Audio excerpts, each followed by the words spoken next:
Hey guys, welcome to Mikey's Video Game Madness. Today we're playing Shinobi on the PlayStation 2, which is a remake of the Shinobi games.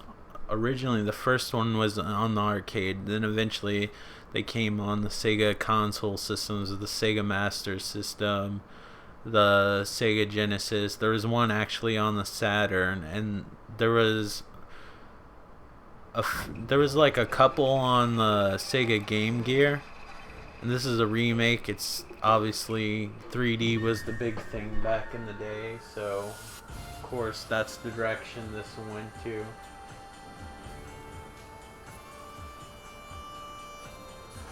So yeah, this is a pretty cool game. The graphics are pretty simple, but they're simple because the game runs really fast. It plays like an old school game.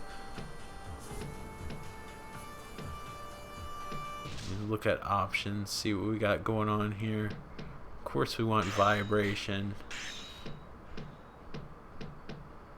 I don't know, I mean, I'm sure I could look it up on Wikipedia, but I don't know who came up with vibration being actually a thing, because it sounds so stupid on paper. Like, oh, the controller will vibrate. You'll feel like you're really there. Like, vibration's gonna basically emulate every sensation in a video game, but for whatever reason it works. But yeah, this is the PlayStation 2 version. I don't think it came out on any other system. I don't think it did all that well. It wasn't really well received, but I like it, and if anything, I think the soundtrack of this game is quite amazing.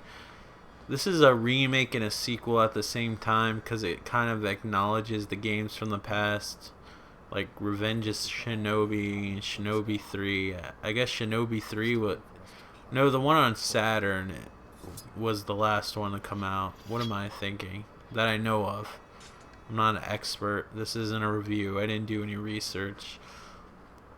I just know this game's fun. I got it, I think, from Goodwill again for probably like $3.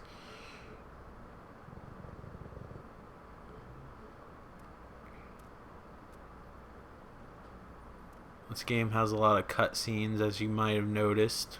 We're skipping them. We're cutting the cutscenes. Ha, play on words. This game looks like it might run at 60 frames per second, which is why the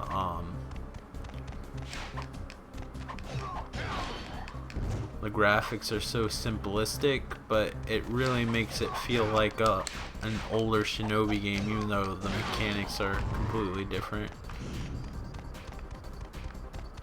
Oh, there's something about a lot of these Japanese games, some American games do it too, but they always have the camera in reverse, and I can't change it. Son of a fucking bitch.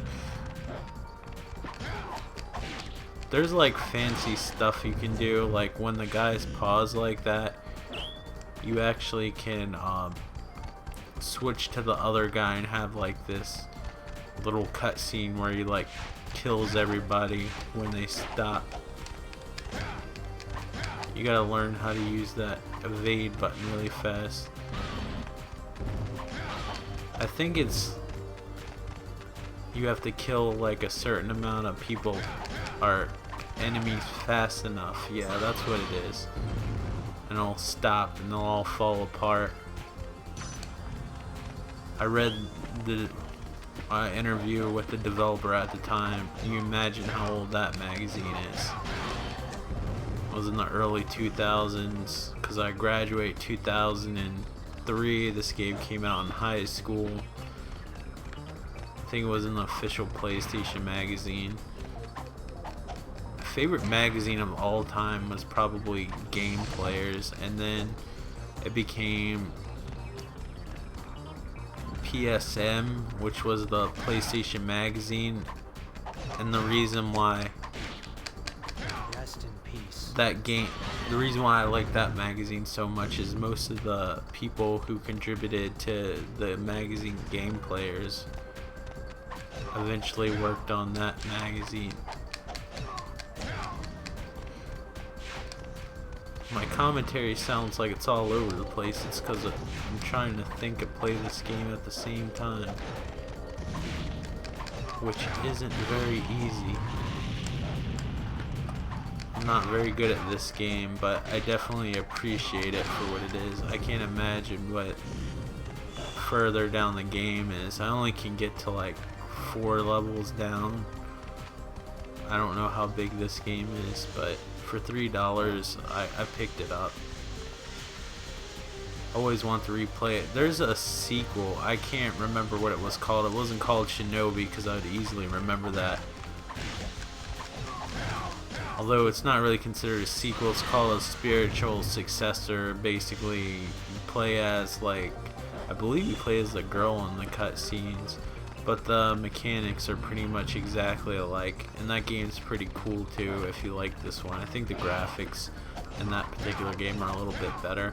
I also like that his scarf is really long, so it makes it easy to tell where he's going. The camera doesn't really suck, it's because it's reverse, and that throws me off. Whenever a game has reverse camera positioning, I always have to change that to be accurate. I'm sure at the time I was used to it, but now that I guess I've gotten older, I've set my ways or something. I don't know. It's harder for me to adapt.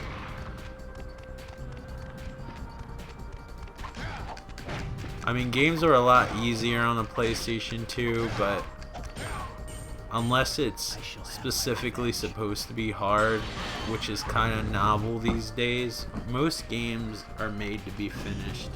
This game was meant to kick your ass and be kind of difficult.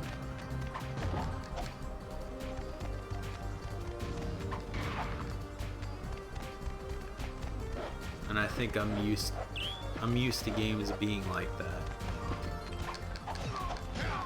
There's a lot of PlayStation 2 games that, a lot more than at least a PlayStation 3 and Xbox 360, when I think games became easier, which is good, I guess, because you get to see the whole game. But like, it kind of sucks if you want a challenge. But there are more difficult games out there, like Bayonetta was no cakewalk. This camera is fucking throwing me off like I don't know what. But I think even at the time, a lot of people didn't like the graphics. Did that tank have meat inside of it? But the reason why the graphics are so simple, because this game runs really fast. I don't think it's probably going to show on YouTube, but this game seems like it runs at 60 frames per second, which is very novel for a PlayStation 2 game. Unless it's like a fighting game or something. Another freaking cutscene. Come on. At least this game lets you skip them.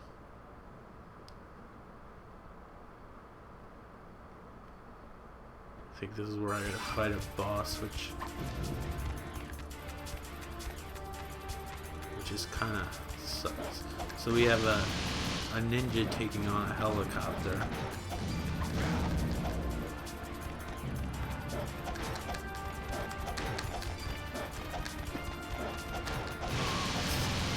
So it's kind of out there.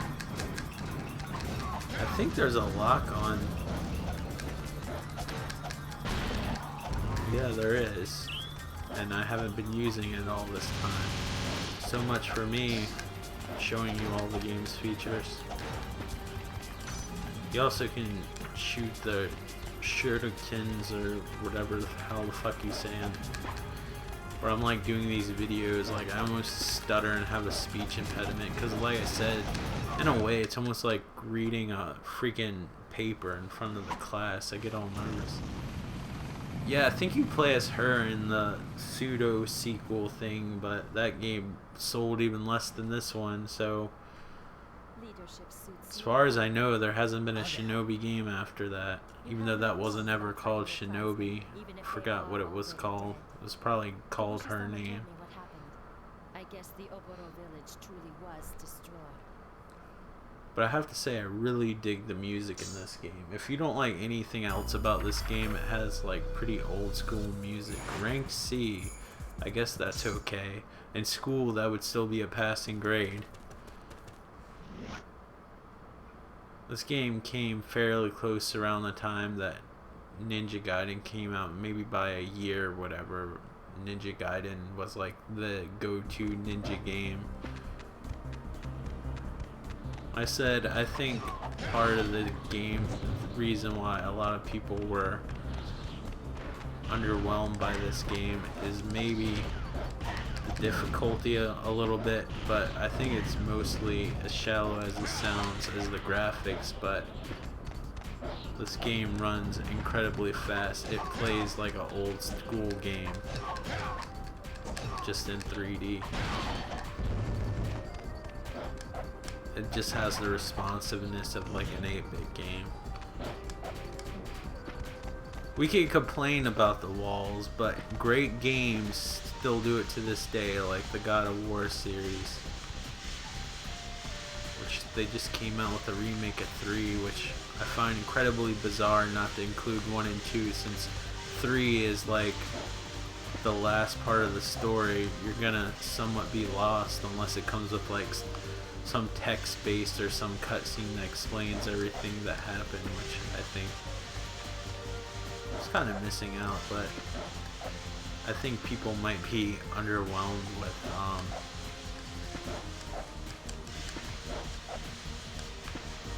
can I get up there, or is it a lost cause?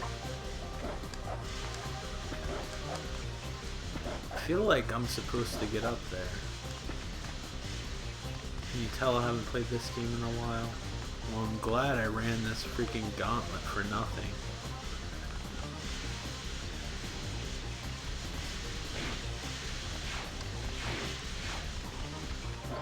It's called I Don't Care, I Just Want to Get to the Next Part. Oops. That could be a problem when you have your camera pointed at a certain angle where you can't see that there's a cliff. This is still considered stage 1, 1B. That's sort of an old school thing you don't see anymore. Just numbering the stages nowadays is kind of rare. So many things have gone away, and I guess I don't realize them until I go back and play these older games.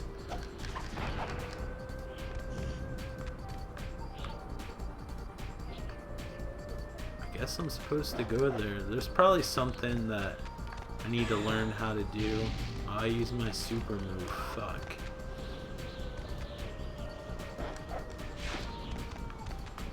Oh, he can walk on walls. Can you walk up though?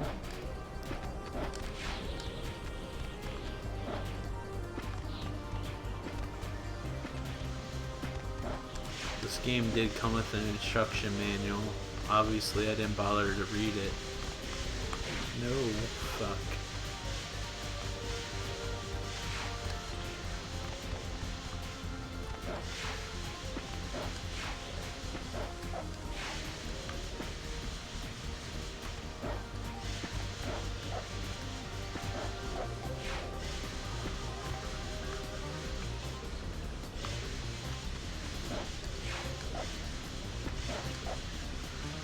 I gotta do something.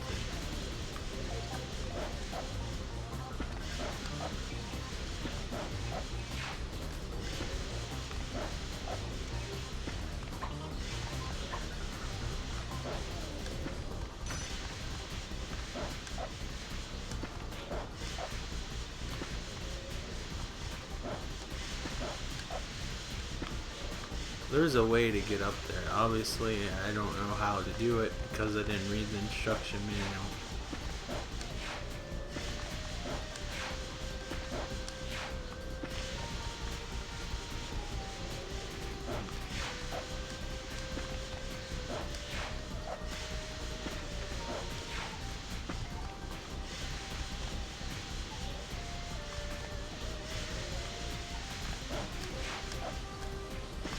He won't double jump if he goes.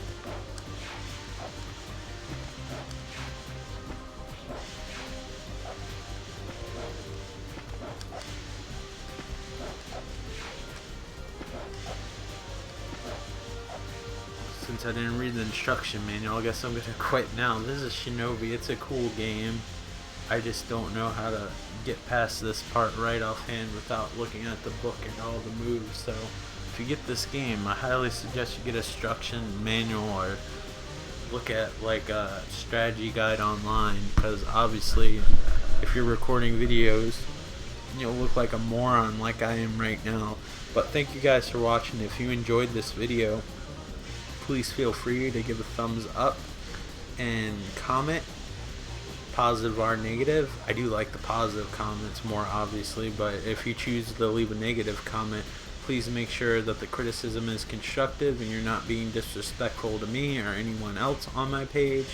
Check out this game. It's pretty cool if you want like a harder action game, and it runs silky smooth. I was wondering if maybe my older TV's input had lag on it when I was playing Call of Duty Finest Hour, because I was recording that before this. I don't know which video I'm going to put up first or in what order or how many I'm going to do today, because I try to do them in bulk. But the controls felt real floaty, but when I play this game they feel spot on, so I'm almost feeling like it's not because I'm playing on a newer TV. I think it has to do with first person shooters not controlling all that well. This game controls well, but it's pretty unforgiving when you get to the later levels, but Shinobi always was that way, so it's staying true to its series, because at least in my opinion the first two Shinobis were a lot harder. 3 gave you a lot of leeway, and I never played the one on Sega Saturn, so I can't comment. But check this game out if it's really cheap. I would suggest, if you like platformers and the old school Shinobi games. If anything, I think the soundtrack's amazing on it. If you haven't decided already, think about subscribing if you like this video. And those of you who have subscribed, thank you so much for subscribing, and I appreciate you dealing with my randomness and my stuttering and probably some of my facts that are way off in accuracy. Thank you guys so much. I appreciate the support, and one of the reasons why I'm doing PlayStation 2 games right now is partially for you guys, because I know a lot of you like to watch the older games than the newer ones, and even if I get a bunch of views on these older games, I have no way of making money, so I'm not doing it for selfish money making reasons to get more views or whatever. I'm doing it because I know a lot of you are interested in some of these older games, even though it's hard for me to think that PlayStation 2 is like old, but it's been out for quite some time. I mean, they quit making them when the PlayStation 4 came out. But thank you guys so much. I'm rambling. I'll talk to you guys on the next video. Thanks again for watching. Take care. Bye.